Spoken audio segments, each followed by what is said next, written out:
நான் 25 பைசாக்கு சினிமாவுக்கு போனேங்க. இன்றைக்கி இங்கே தேட்டரில் சினிமாவுக்கு போனால் 500 ருபீஸ் தேவைப்படுது.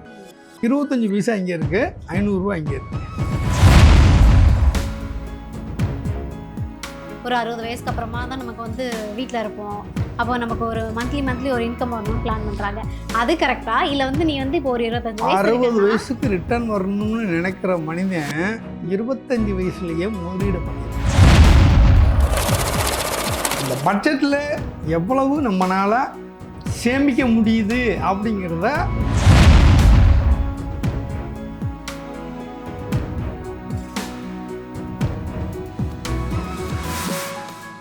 நீங்கள் இப்போ இருக்கிற யங்ஸ்டர்ஸ்லாம் பொதுவாகவே பாருங்கள் சார், அவங்களுக்கு தோணும்போது ஒரு பைக்கை வாங்கிடுவாங்க, இல்லை தோணும்போது கையில் கேஷ் இருக்கும்போது அவங்களுக்கு என்ன பிடிக்குதோ அதை வாங்கிடுவாங்க. அவங்ககிட்ட நம்ம ஒரு கேள்வி கேட்டோம்னா ஓகே, அவங்ககிட்ட போய் நம்ம ஒரு கேள்வி கேட்டோம்னா அவங்க என்ன தெரியுமா சொல்லுவாங்க? இப்போ வாழாமல் நான் எப்போ வாழ போகிறேன், எனக்கு இப்போ கையில் இருக்குது, நான் இப்போ தான் வந்து செலவு பண்ணுறேன். நல்ல கொஸ்டின். ஓகேயா, பெற்றோர்கள் என்ன பண்ணணும் அப்படின்னா ஒரு நல்ல சூழலை உருவாக்கி கொடுக்கறது நம்மளோட கடமை. சரிங்களா?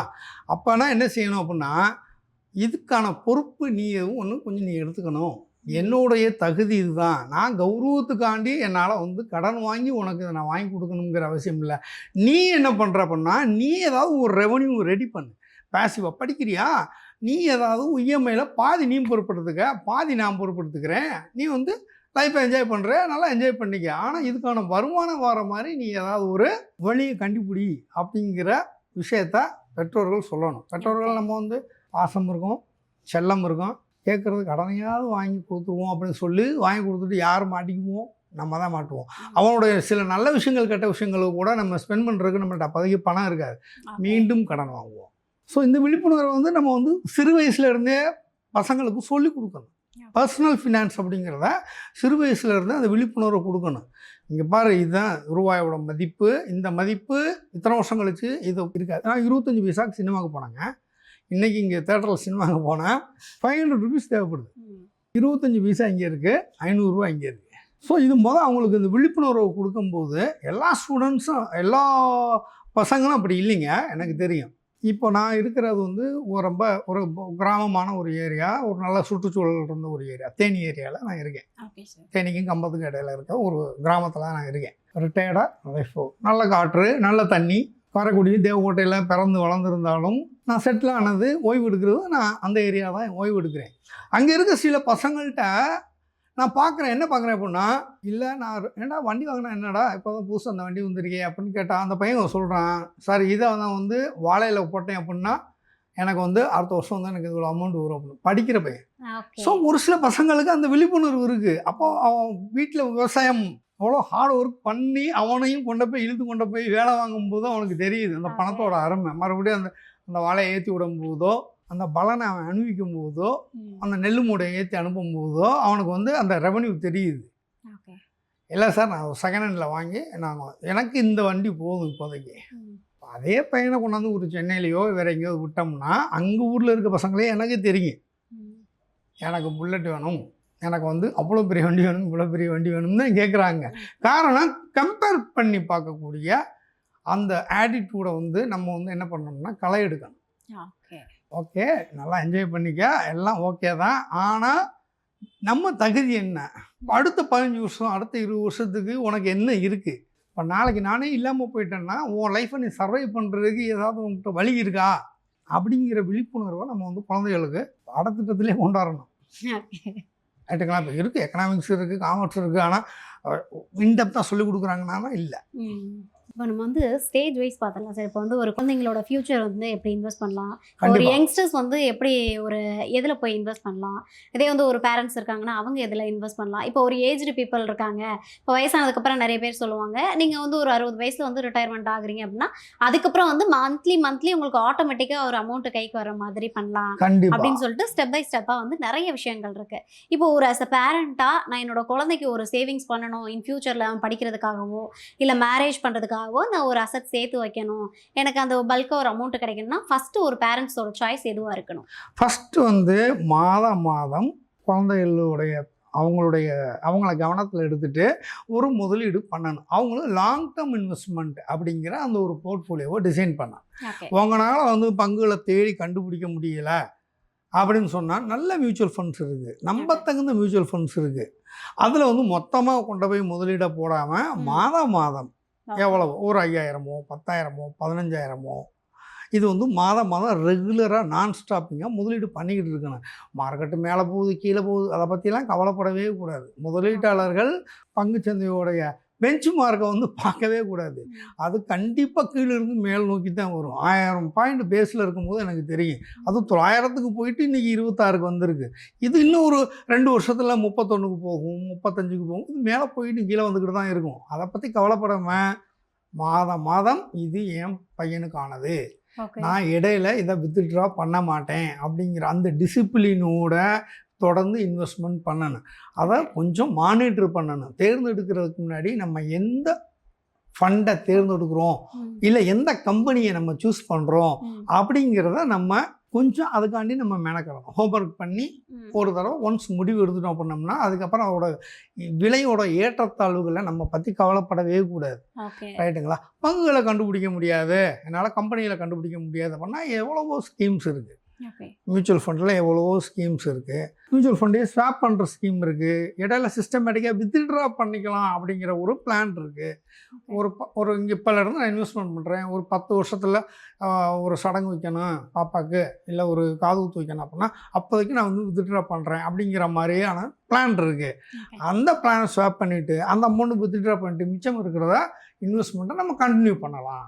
மியூச்சுவல் ஃபண்டில் அப்படி ஒரு வாய்ப்பு இருக்குது. இப்போ நம்மளே வந்து ஒரு 20 பங்குகளை வாங்கி வச்சுருக்கோம். ஒரு 10 பங்கு ஒரு ஷார்ட் டேர்ம் இன்வெஸ்ட்மெண்ட்டு, ஒரு 10 பங்கு வந்து ஒரு லாங் டேர்ம் இன்வெஸ்ட்மெண்ட்டு அப்படின்னு சொன்னால் இந்த 10 பங்கு ஷார்ட் டேர்ம் இன்வெஸ்ட்மெண்ட்டு பாப்பா கல்யாணத்துக்கு வித்ட்ரா போடுவோம். நான் பண்ணியிருக்கேன். குறிப்பிட்ட வருஷம் ஓகே நல்ல ரிட்டர்ன் வந்துருக்கு. அதோட ஏற்றத்தாழ்வுகளை பற்றி நம்ம கவலைப்பட வேண்டியதில்லை. நல்ல விலையில் இருக்குது, லிக்விடிட்டி அதிகமாக இருக்குது. அதாவது வாங்குறதுக்கும் விற்கிறதுக்கும் ஒரு நல்ல கம்பெனியாக நம்ம தேர்ந்தெடுக்கலாம். அதெல்லாம் ப்ரொவைட் பண்ணி கொடுக்குறாங்க. அதில் வந்து நம்ம என்ன பண்ணலாம், ஷார்ட் டேர்மில் இன்வெஸ்ட்மெண்ட் பண்ணிவிட்டு அந்த பேமெண்ட் எடுத்து நம்மளோட தேவைகளை பூர்த்தி பண்ணிவிட்டு மிச்சம் இருக்கிறத கண்டினியூ பண்ணலாம். என்னோட ரிட்டையர்மெண்ட்டுக்காண்டி அதை கண்டினியூ பண்ணலாம். ஓகேங்களா? ஸோ ரிட்டையர்மெண்ட் பிளான்ஸ் எவ்வளவோ இருக்குது. அதில் வந்து நம்ம வந்து ப்ராப்பராக கொஞ்சம் கொஞ்சமாக ஏதாவது ஒரு நமக்கு ஏதாவது ஒரு லம்பாக ஒரு அமௌண்ட் வருதா அப்படின்னு அதையுமே என்ன பண்ணலாம், நம்ம போய் கொஞ்சம் வாங்கிக்கலாம். Super sir. இப்போ வந்து ஒரு கிட்ஸுக்கான ஒரு சேவிங்ஸ் வந்து இடையில தேவைப்பட்டால் கூட எடுத்துகிட்டு அதை வந்து கண்டினியூ பண்ணலாம். அந்த மாதிரி ஓகே. நீங்கள் பண்ண வேண்டிய ஒரே இது டிசிப்ளினாக நல்ல மியூச்சுவல் ஃபண்டோ இல்லை நல்ல கம்பெனிகளையோ நம்ம வந்து செலக்ட் பண்ணி தொடர்ந்து இன்வெஸ்ட்மெண்ட் பண்ணிக்கிட்டே வரணும். ஓகே. மார்க்கெட்டை பார்த்து பயப்படக்கூடாது, பெஞ்ச் மார்க்கை பார்த்து பயப்படக்கூடாது. நம்ம முதலீடு பண்ணுறது நம்மளுக்கு மட்டும் இல்லை, இந்த நாட்டுக்குமே வந்து அது ஒரு மறைமுகமாக நம்ம செய்யக்கூடிய ஒரு சேவை. Okay super sir. இப்போ வந்து ஒரு யங்ஸ்டர்ஸ் வந்து ஒரு பிளான் ஸ்டார்ட் பண்ணுறாங்க அப்படின்னா, இப்போது நிறைய பேருக்கு என்னென்ன இருக்குன்னா, நம்ம இப்போ ஒரு யங்ஸ்டராக ஸ்டார்ட் பண்ணுறாங்கன்னா அவங்க வந்து மேரேஜை பிளான் பண்ணி தான் ஸ்டார்ட் பண்ணுவாங்க. அப்படி இருக்கும்போது ஒரு யங்ஸ்டர் வந்து என்ன மாதிரியான இன்வெஸ்ட்மெண்ட் வந்து அவங்க நோக்கி போகலாம்? நான் சொல்லுவேன், எனக்கு அடுத்த ஒரு 8 வருஷத்தில் எனக்கு வந்து ஒரு அமௌண்ட் தேவை ஓகே அப்படின்னு சொன்னால் நான் என்ன சொல்லுவேன், வந்து 5 இயர்ஸில் ஏன்னா ஒரு 5 வருஷத்தில் எனக்கு ஒரு அமௌண்ட் வேணும் அப்படின்னு சொன்னால் இப்போல இருந்த ஆக்டிவ் இன்வெஸ்ட்மெண்ட் அப்படின்னு ஒரு போர்ட்ஃபோலியோ டிசைன் பண்ணுறோம். நம்மளோட போர்ட்ஃபோலியோ எப்போவுமே எப்படி டிசைன் பண்ணணும் அப்படின்னா active stocks, passive stocks. Passive ஸ்டாக்ஸுங்கிறது நீண்ட காலம் முதலீடு. நம்மளுடைய கேபிட்டல் எந்த விதத்துலேயும் பாதிப்பு வராது, டிவிடெண்ட் வரும், ப்ளஸ் வந்து அது ஒரு ப்ரைஸும் அப்ரிஷியேட் ஆகும். இன்றைக்கி 100 ரூபாவில் இருக்கக்கூடியது ஒரு 500 ரூபா வரைக்கும் கூட போகலாம், ஏன் 5000 ரூபா வரைக்கும் கூட போகலாம். அது வந்து பேசிவ் இன்வெஸ்ட்மெண்ட். இந்த ஆக்டிவ் இன்வெஸ்ட்மெண்ட்டில் ப்ராப்பராக இப்போலேருந்தே சிஸ்டமேட்டிக்காக இன்வெஸ்ட்மெண்ட் பண்ணிட்டு வரணும். இதில் வந்து என்ன ஒரு இது அப்படின்னா, மியூச்சுவல் ஃபண்டுனா அங்கே ஃபண்டு மேனேஜர் இருப்பார், அவர் பார்ப்பார் ஓகே இந்த கம்பெனி ரிசல்ட்டு நல்லாயிருக்கு நல்லா இல்லை, இதை வந்து இப்போ விற்றுட்டு வேறு பங்குகளை வாங்கி போடுவோங்கிற ஒரு பணியை அவர் பண்ணுவார். அவருக்கான சார்ஜ் நம்ம கொஞ்சம் அதிகமாக தான் கொடுக்குறோம். இங்கே சார்ஜ் எதுவும் கொடுக்க வேண்டியதில்லை. கொஞ்சம் நம்ம நாலேஜை மட்டும் கொஞ்சம் தெரிஞ்சுக்கிட்டோம்னா இந்த ஆக்டிவ் இன்வெஸ்ட்மெண்ட்லேயே இது சரியான ப்ராஃபிட்டில் இருக்குது, இதை எடுத்து நம்ம வாங்கி போட்ட பங்குகளில் வேறு எதுலையாவது அப்படியே அந்த ஃபண்டை வந்து மாற்றி வைப்போம் அப்படின்னு சொல்லி ஒரு 5 வருஷத்தில் அது கண்டிப்பாக நல்ல ரிட்டர்ன் கொடுக்கும். ஓகே. அப்போதைக்கு நம்ம மொத்தமாக ப்ராஃபிட்டை புக் பண்ணிவிட்டு வெளியில் வந்துடலாம். இல்லை மொத்தமாக எல்லாத்தையும் விற்றுட்டு அந்த அமௌண்ட்டை எடுத்து நம்மளோட தேவைகளை செலவு பண்ணிக்கலாம். கடன் வாங்க வேண்டிய அவசியம் இல்லை இல்லையா? நீங்கள் போஸ்ட் ஆஃபீஸில் போட்டுக்கிட்டே வாரீங்கன்னாலும் நம்ம பணம் சேர்ந்துக்கிட்டே வருது. ஆனால் அது ஒரு பெரிய ரிட்டர்ன் கொடுக்குமா அப்படின்னா பெரிய ரிட்டர்ன் கொடுத்துறாது. பட் ஒரு நல்ல பங்குகளை ஒரு நல்ல இன்ஸ்ட்ருமெண்ட்டு கலவையாக வாங்கணும்.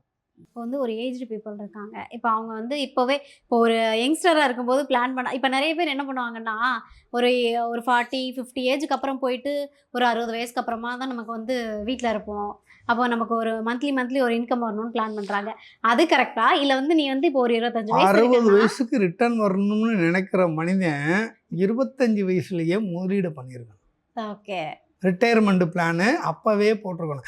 லம்சம்பா போட்டிருந்தாலும் சரி, ம். இல்லை நான் ஜாப்பில் இருக்கேன் எனக்கு ரிட்டையர்மெண்ட்டில் ஒரு தொகை வருது அப்படின்னு வாங்கி ஆடம்பரமாக எதுவும் செலவு பண்ணிடாம, தம்பி நாளைக்கெல்லாம் உங்கள் கை நீட்ட முடியாது, ஆ. இதை வந்து இந்த அமௌண்ட்டு நான் சேஃப்டி பண்ணிக்கிறேன், அதுக்குன்னு உள்ள ரிட்டர்ன் கொடுக்கக்கூடிய ஃபண்ட் இருக்குது, அதில் போடலாம். இல்லையா சாதாரண ஒரு போஸ்ட் ஆஃபீஸ்லேயே ஒரு டைம் ரிலேட்டட் ஃபண்டில் கூட போடலாம். ம். போட்டோம்னா மாதம் நமக்கு ஒரு அமௌண்ட் வரும், தொகை வரும், அதை எடுத்துகிட்டு வந்துடலாம். ஓகே. இல்லை எனக்கு ப்ரைஸ் அப்ரிசியேட் ஆகணும், நம்ம பிள்ளைகளுக்கு நல்லா வரும், எனக்கு வந்து ரிட்டையர்மெண்ட் பிளானு எனக்கு ஒரு 25 லட்ச ரூபா வருது அப்படின்னு சொன்னால் 25 லட்ச ரூபாவில் உடனே போய் ஒரு இடத்த வாங்கி போட்டோம்னா மாதம் நமக்கு வருமானம் அது கொடுக்க போகிறதில்ல. 25 லட்ச ரூபா ஒரு எப்படியில் போட்டாலும் ஏதாவது வந்து ஒரு மாதம் இவ்வளோ வர மாதிரி ஒரு அமௌண்ட் வரும். அது வந்து நம்மளுக்கு பத்துமா அப்படிங்கிறது அந்த குடும்பத்தை பொறுத்து இருக்குது, அவங்களுடைய தேவைகளை பொறுத்து இருக்குது. ரைட்டுங்களா?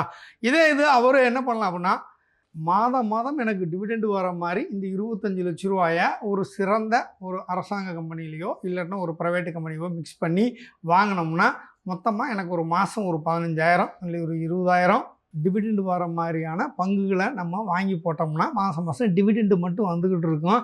பங்கோட விலை கொஞ்சம் கொஞ்சமாக மேலே ஏறிக்கிட்டு இருக்கும், ஏறும், அது எங்கேயும் போயிடாது. தேர்ந்தெடுக்கக்கூடிய கம்பெனியும் கவர்மெண்ட் ஸ்டாக்கும் ரொம்ப முக்கியமாக கவனத்தில் எடுத்து நம்ம தேர்ந்தெடுத்துட்டோம்னா மாதம் நமக்கு டிவிடெண்டே ஒரு ரிட்டையர்மெண்ட் காசு மாதிரி நமக்கு வர்றதுக்கு வாய்ப்பு இருக்குது. பட் ரிட்டையர்மெண்ட் பிளான்லாம் பண்ணுறதா இருந்தால் ஸ்டார்ட் ஏர்லி. 60 வயசு யோசிக்கிறோம், 60 வயசுக்கு நம்ம இருக்கோம் அப்படின்னு சொன்னால், உங்களுக்கு எக்ஸாம்பிளுக்கு சொல்கிறேன், இப்போ ஒரு குடும்பத்துக்கு 5 லட்ச ரூபா நான் வந்து இப்போ ரிட்டையர்மெண்ட்டு ப்ராப்ளம் அப்படின்னு ஒரு பாடத்திட்டத்தில் நான் சொல்லுவேன். என்ன சொல்லுவேன்னா, இப்போ உன்னுடைய மொத்த ஒரு வருஷத்துக்கு 5 லட்ச ரூபா உன் குடும்பத்துக்கு தேவைப்படுது அப்படின்னு சொன்னால், இப்போலேருந்து ரிட்டையர்மெண்ட் ஆகிறதுக்கு இன்னும் எத்தனை வருஷம் இருக்குதுன்னு கேட்பேன். சார் நான் ஒரு 20 வருஷம் ஒர்க் பண்ணுவேன் சார். ஓகே, இப்போ வருஷம் உனக்கு 5 லட்ச ரூபா தேவைப்படுது. 5 லட்ச ரூபாய்க்கான சோர்ஸ் உங்கள்கிட்ட இருக்குது, வருமானம் வருது. உனக்கு ஒரு சம்பளம் 7 லட்சமாக இருக்கலாம், 9 லட்சமாக இருக்கலாம், 10 லட்சமாக இருக்கலாம், ஏதோ ஒன்று. பட் 5 லட்ச ரூபா உன் ஃபேமிலிக்கு இப்போ இந்த வருஷம் தேவைப்படுது அப்படின்னா, இப்போலேருந்து ரிட்டையர்மெண்ட் ஆகும்போது ஒரு 20 வருஷம் நான் சாம்பிளுக்கு எடுக்கும்போது எவ்வளோ தேவைப்படும் அப்படின்னா 17 லட்ச ரூபா தேவைப்படும் ஒரு வருஷத்துக்கு. 5 லட்ச ரூபா சோர்ஸு அப்படியே இருந்துச்சு அப்படின்னா 17 லட்ச ரூபாயை சமாளிக்க முடியாது. ரிட்டையர்மெண்ட்டுக்கு அப்புறம் எத்தனை வருஷம் இருப்பாடா அப்படின்னு கேட்டோம்னா ரொம்ப கசப்பான உண்மை. அடுத்து ஒரு 25 வருஷம் இருப்பாங்க. அப்போ அந்த அடுத்த 25 வருஷத்துக்கு வருஷம் இந்த 15 லட்ச ரூபா என்ன ஆகும் அப்படின்னா 17 லட்ச ரூபா, 19 லட்ச ரூபா, 21 லட்ச ரூபான்னு இது கூடிக்கிட்டே போகும். ஏற்கனவே சோர்ஸ் எனக்கு வெறும் 5 லட்ச ரூபா தான் சோர்ஸ் அப்படின்னு சொன்னால் பத்தாது. அப்போ 20 வருஷம் கழித்து 15 லட்ச ரூபா தேவைப்படும் ஒரு வருஷத்துக்கான குடும்ப செலவு. 5 லட்சத்துக்கு தான் சோர்ஸ் இருக்குது அப்படின்னா அந்த 10 லட்ச ரூபா வருமானம் வர்றதுக்கு இப்போவே ஏதாவது அவன் பண்ணியிருந்தா மட்டும்தான் ஒரு வருடத்துக்கான அந்த 15 லட்ச ரூபாயை இவனால் சமாளிக்க முடியும் ஒரு குடும்பம். கண்டிப்பாக இது ரிட்டையர்மெண்ட் ப்ராப்ளத்தில் இருக்க ஒரு முக்கியமான விஷயம். ஏன்னா இன்ஃப்ளேஷனை ஃபேஸ் பண்ணணும் இல்லையா? ஸோ ரிட்டையர்மெண்ட்டு இப்போவே உங்களுக்கு வேணும், 60 வருஷத்தில் எனக்கு மாதம் எனக்கு ஒரு வருமானம் வரணும்னு சொன்னால் நீங்கள் 25 வயசுலேயே ஆரம்பிச்சிருக்கணும். ஏதாவது ஒரு பிளான், ஏதாவது ஒரு ஸ்கீம், இல்லை நல்ல டிவிடெண்ட் கொடுக்கக்கூடிய பங்குகள், ஏதாவது ஒன்றில் நீங்கள் இன்வெஸ்ட்மெண்ட்டு ஏர்லியராக ஸ்டார்ட் பண்ணியிருந்தால் மட்டும்தான் உங்களால் 60 வயசில் மாதமான உட்காந்த இடத்துல வந்து சாப்பிட்றதுக்கு ஒரு வருமானம் வரும். Okay, super sir. இப்போது ஒரு பெர்மனெண்ட் ஜாப் அப்படின் போது அவங்களுக்கு வந்து ஒரு அமௌண்ட் வந்துடும். ஆனால் இன்றைக்கி வந்து இந்த பெர்மனெண்ட் ஜாப்ன்றதே பெரிய கேள்வியாக இருக்குது. இதுதான் ஸ்விக்கி ஓட்டுறாங்க, ஜொமேட்டோ ஓட்டுறாங்க, இல்லை வந்து டெம்பரவரியாக ஒர்க் பண்ணுறாங்க. இப்போவே ரிட்டையர்மெண்ட்டுக்கு இதெல்லாம் இல்லைன்னு சொல்லிட்டாங்க, நிறைய பென்ஷனே இல்லைன்னு சொல்லிட்டாங்க ஒரு சில. இல்லை கவர்மெண்ட் ஜாப்ல இருக்கவங்க கூட மந்த்லி இவ்வளோ அமௌண்ட் எனக்கு வந்துடும், நான் வந்து அடுத்த மாதம் நான் ஒரு சேவிங்ஸுக்கு பிளான் பண்ணுறேன்னு இருக்கோம். ஆனால் என்கிட்ட வந்து மந்த்லி இன்கம் எனக்கு இவ்வளோ தான் நான் சொல்ல முடியாது. இப்போ ரேபிட்டோ ஓட்டுறவங்கள்ட்டையோ ஸ்விக்கியில் ஓட்டுறவங்கள்ட்டையோ போயிட்டு உங்களுக்கு மந்த்லி இன்கம் என்னன்னு கேட்டால் சிரிப்பாங்க அவங்களே. எவ்வளோ வருதுன்னே எனக்கு தெரியாது அப்படிம்பாங்க. அப்போ அப்படிப்பட்ட ஒரு பர்சன் வந்து எப்படி பிளான் பண்ணலாம் ஃபஸ்ட்டு, சேவிங்ஸ்க்கோ இல்லை இன்வெஸ்ட்மெண்ட்க்கோ? ஃபஸ்ட்டு பட்ஜெட் போட தெரியும். சூப்பர். ஓகே, இந்தியாவுக்கே பட்ஜெட் போடுறோம். ஒரு ரூபாயில் இவ்வளவு செலவு வருது, இவ்வளோ வரவு, இவ்வளவு டெபிசிட் ஆகுது, பற்றாக்குறை இவ்வளவு இருக்குது அப்படின்னு இந்தியாவுக்கே. எல்லா கண்ட்ரியுமே பட்ஜெட் போடும்போது ஒரு டெபிசிட் ஆகுது. அதை சரி பண்ணுறதுக்கு அந்த ட்ரேட் டெபிசிட் ஆகுது. இம்போர்ட் வந்து அதிகப்படுத்துகிறோம், எக்ஸ்போர்ட்டை வந்து கம்மி பண்ணும்போது இதெல்லாம் வந்து அந்த ஒரு ரூபா பட்ஜெட்லேயே இடிக்குது. அவ்வளோ ப்ராப்ளம் இருக்குது. ரைட்டுங்களா? குடும்பத்துக்கு நம்ம பட்ஜெட் போடுறோமா? நான் நகரத்தார் வசிக்கிற குடும்பத்தில் பிறந்து வளர்ந்தால எங்கள் தாத்தா வந்து கணக்கு பிள்ளையாக இருந்தார். அங்கே வந்து ஒரு புதன்கிழமை இல்லாட்டினா வந்து திங்கக்கிழமை வந்து பிச்சை போடுவாங்க. 10 பைசா 5 பைசா வந்து பிச்சை போடுவாங்க. அதை வந்து கணக்கு எழுதியிருப்பாங்க. நான் அவருக்கு ஐந்தொகை, அதாவது அவருடைய மொத்த லெட்ஜரெல்லாம் எடுத்து நான் வந்து கணக்கு எழுதி கொடுக்குறதுக்கு நான் உதவி பண்ணுவேன் சின்ன வயசில் இருக்கும்போது. எனக்கு அப்போ தான் இந்த ஃபினான்ஷியல் ரிலேட்டடான நாலேஜ் எனக்கு வந்துச்சு. ஸோ அப்போ என்ன இப்போ என்ன தாத்தா 5 பைசா வந்து செலவு கணக்கில் எழுதியிருக்காங்கண்ணா, அதனால தான்டா அவங்க பணக்காரங்களாக இருக்காங்க அப்படின்னு சொல்லுவார்.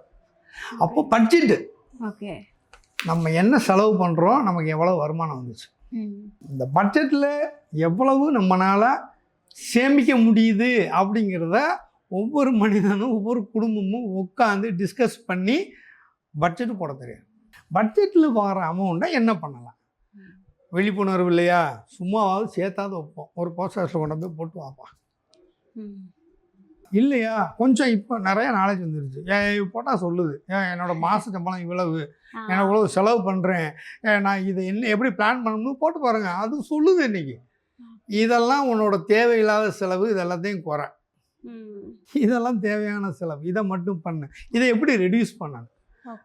என்னங்க, ஒரு மனிதனுக்கு ஆரோக்கியமான உணவு இதுதான் ரொம்ப முக்கியம். ரைட்டுங்களா? எத்தனை பேர் நம்ம அதை ஃபாலோ பண்ணுறோம்?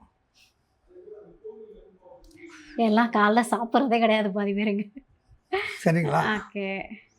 ஸோ வந்து பட்ஜெட் ஃபஸ்ட்டு குடும்பத்தில் பட்ஜெட் போடணும். அது என்ன வேலை பார்த்தாலும் சரி பட்ஜெட் போடணும். தகுதிக்கு மீறிய செயல்களை செய்யக்கூடாது, தேவையானதை செய்யணும். பட்னியாக கிடக்க வேண்டிய அவசியம் இல்லை. நீ சாப்பிடு, நான் பிரியாணி தான் சாப்பிடுவேன் அப்படின்னா அது நல்லதாக உடம்புக்கு இல்லை. வாரத்தில் ஒரு நாள் பிரியாணி சாப்பிடு, இல்லை மாதத்துக்கு ஒரு நாள் சாப்பிடு. நாங்கள்லாம் அப்படி தான் எடுப்போம். மாதத்துக்கு ஒரு தடவை தான் எங்கள் வீட்டில் மட்டனே எடுப்பாங்க. இங்கே சென்னையில் பார்த்தா பிரியாணி வந்து 3 மணி நைட்டு 12 மணி 1 மணி கிடைக்குது. அதெல்லாம் ஆரோக்கியத்தையும் காலி பண்ணுது. ஒரு மாதிரி ஃபேண்டஸியான வேர்ல்டுன்னு நீங்கள் வாழ்ந்துக்கிட்டு இருக்காங்க. பட்ஜெட் என்ன? வீட்டில் சமைச்சு சாப்பிட்டா செலவு கம்மி. எத்தனை பேர் வீட்டில் நீங்கள் சமைச்சு சாப்பிட்றாங்க? கிராமத்தில் மட்டும்தான் அது நடக்குது. கடையில் ஆர்டர் போட்டால் வீட்டுக்கு வந்துடுது. கரெக்டுங்களா? ஸோ பட்ஜெட்டு போட்டால் கண்டிப்பாக சமைக்க முடியும்.